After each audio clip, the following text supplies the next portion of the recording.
Magandang buhay sa atin mga kapinagpala. And hindi po tayo nakapag-jogging ngayon kasi medyo maulan. Pero mag-gym naman po tayo mamayang hapon after po ng work natin.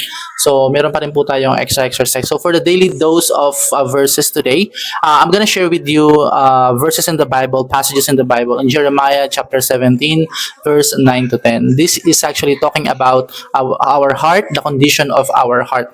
So sabi po dito, the heart is deceitful above all things and beyond cure. Who can understand it? I, the Lord, search the heart and examine the mind, and to reward each person according to their conduct, according to what their deeds deserve. So yun po. Marami pong umiikot po ngayon, no? Lalo na nagkaroon ng Pride Month daw po ngayon, yung pinalabas po ng mga LGBT, no? At ang nakakaano po dito is lagi po nilang sinasabi that follow your heart, kung ano man yung emotion mo, ano nararamdaman mo, you need to follow your heart, which is very, very wrong and very contradict po sa sinasabi po ng Bible. Because the Bible is keep on telling us that we need to guard our hearts because it's a wellspring of life, and because we are born as sinful in nature, so our hearts is deceitful and corrupt. So papaano po natin makokontrol ang ating pong puso, ang ating pong isipan? Yan po ay parang para po tayo ay magkaroon ng magandang tanawin sa ating pong buhay is we need to check our heart through the lens of Christ. Paano po yun? We need to surrender every day, surrender our feelings sa ating Panginoon. Kaya nga po maraming wasak na pamilya ngayon. Marami pong mga cheating involved. Ayan, kasi nga po they follow their hearts, and marami pong mga immoral na nangyayari sa mundo ngayon because they are always following their heart. And maging po mga gera, maging mga lawlessness, mga tao na tumataliwas sa mga law because they feel doing it, diba? Because they feel doing those things, and kaya po naglilid po sa mga pangit na bagay. And deceitful po ang ating pong puso.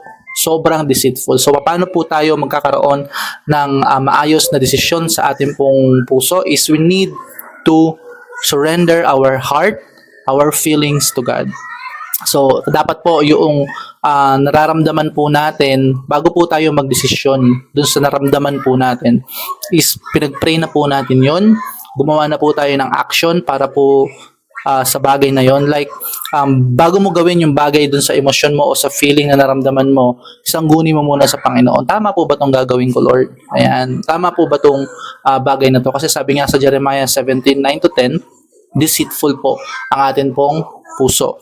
And sabi po ng Lord is, I the Lord, ang Diyos po, I the Lord, search the heart and examine the mind.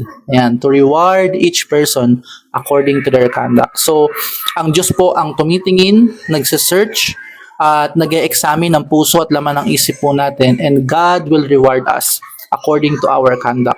Kaya nga ako lagi kong sinasabi, Lord, ano man po yung isipin ng mga tao patungkol po sa akin, naniniwala po ako, nakikita niyo po yung laman ng puso ko, nakikita niyo po yung laman ng isipan ko, and I know, Lord, na ikaw na po ang bahala, ikaw na po ang gagawa, ikaw na po ang kikilos sa bagay na to. So, every time I do that, alam mo yun, nawawala yung stress ko at nare-release ko lahat sa ating Panginoon. Of course, hindi naman po tayo mabubuhay sa pagiging Kristiyano ng sarili lang po nating strength. Bagkos kalakasan, submission, surrender sa atin pong Panginoon. So ano po yung bumabagabag sa puso mo ngayon? What troubles you today? What troubles your heart today? What troubles your mind today? Is it hurt? Is it pain? Is it something that you cannot let go? Is it emotional attachment? Wrong attachment to someone? Examine your heart to the Lord, and the Lord will give you peace. The Lord will forgive you and will purify your heart. Let us all worship the Lord and ask the Lord for forgiveness and purify our hearts. God bless to all. God bless.